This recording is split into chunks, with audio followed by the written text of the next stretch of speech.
Welcome to another video, my subscribers. I am going to be making a pot of bean soup, and this is 16 grains, 16 different type of beans.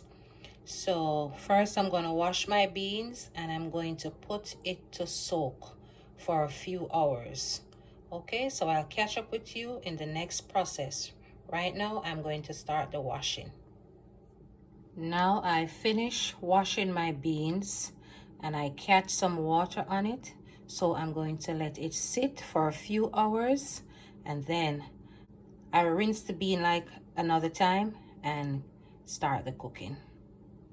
Okay, best beans family, I'm back. I have soaked the beans for a few hours and now I'm ready to drain the water and give it another rinse and start the cooking. Okay, so I drain the water, I give it another rinse, and then I pour some more fresh water into the pot. And now I'm going to cut up some garlic and ginger and add it to the pot.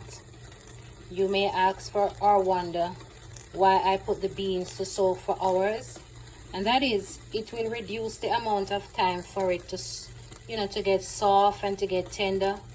But most importantly, I think it helps to release some of the gases from the beef. It will make it so much easier on your stomach to digest. Okay, these are a few of the items that I will put into the soup. As I go along, I will take some more items from the refrigerator. I'm making everything from scratch. The soup, it won't have any meat or anything like that. So everything is pretty much from the garden.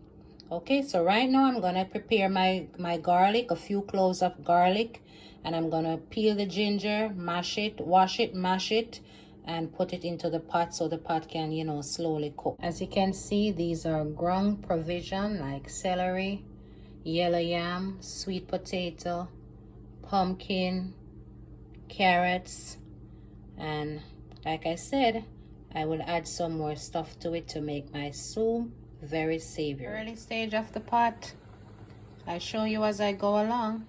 I am going to prepare some dumplings for the soup. So what I'm going to do is incorporate my mixture, some wheat flour, all-purpose flour, cornmeal, and a little kosher salt. So I'm going to get it knead up and cover it up and let it sit for a little while until I'm ready for it. This is what the flour mixture looks like. So now I'm going to add some water, knead it into a dough, and set it aside for later. Okay family, I knead the flour, so I'm going to set it aside. I'm going to cover it up and set it aside until when I'm ready to put it into the pot. I'll make some small dumplings and drop them into the pot. So right now I'm just going to start with the cutting up of my vegetables and my ground provision. Cut them into, small pieces, wash them and add them to the pot. Bell peppers and all those stuff. Okay, I went ahead and cut up the pumpkin, washed the pumpkin and cut up the pumpkin. What I did, I cut some a little smaller and some a little bigger, because when the pot is finished cooked, I want some of the bigger pieces to serve in the plate. That way all of it doesn't mash away into the pot. Okay, and if you notice, I left the skin on the pumpkin.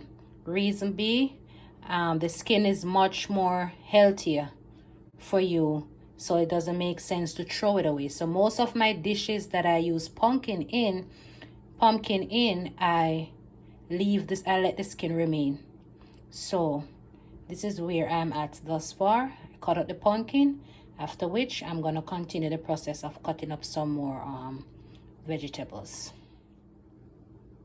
I'm only putting one potato into the pot. It was a big enough size potato, so what I did, I chopped it into 4 big pieces, because potato is one of those food, when it gets really soft, it can mash away into the pot, and I don't want that to happen. When I'm ready to serve it, then I can cut it into the size that I want it to be. Now I'm going to get the yam into the pot before it starts to change color, because with yam it changed the color very fast. Okay, best beans family, I put all my ingredients in the pot. My coconut milk, rosemary, thyme, put hot pepper. I had to cut the pepper because it was so hot. I was afraid of, you know, putting a whole pepper in the pot and then it bursts. Because believe me, if that pepper bursts in the pot, it's going to be unable to eat. That pepper is very feisty. It's very unkind, very unfriendly. So what I did, I just cut a little piece and drop it in the pot to give it that flavor. Right now, I'm going to turn on the stove, let everything slow cook and simmer down to a nice savory soup. You know, because you know with beans you have to let it slow cook because it doesn't have much flavor of its own. So with all my, you know, natural ingredients, garlic, onion, peppers, thyme, rosemary, pimento, all those stuff that I added to the pot, you know, it's going to take its time now and slow cook. This is the final stage of the pot. I'm going to turn it off in another couple of minutes and let it simmer, and then dish out a plate and let you see what it looks like. Okay family, I'm going to share my bowl of soup with you. See, I have my carrots, a piece of pumpkin, a piece of yam, a dumpling, sweet potato. Remember I told you I'll cut the sweet potato in smaller pieces when the pot is ready. So this is my soup from my kitchen to your kitchen. Okay, I'm gonna eat now and enjoy, and I'll think of you while I'm eating. Thank you for watching.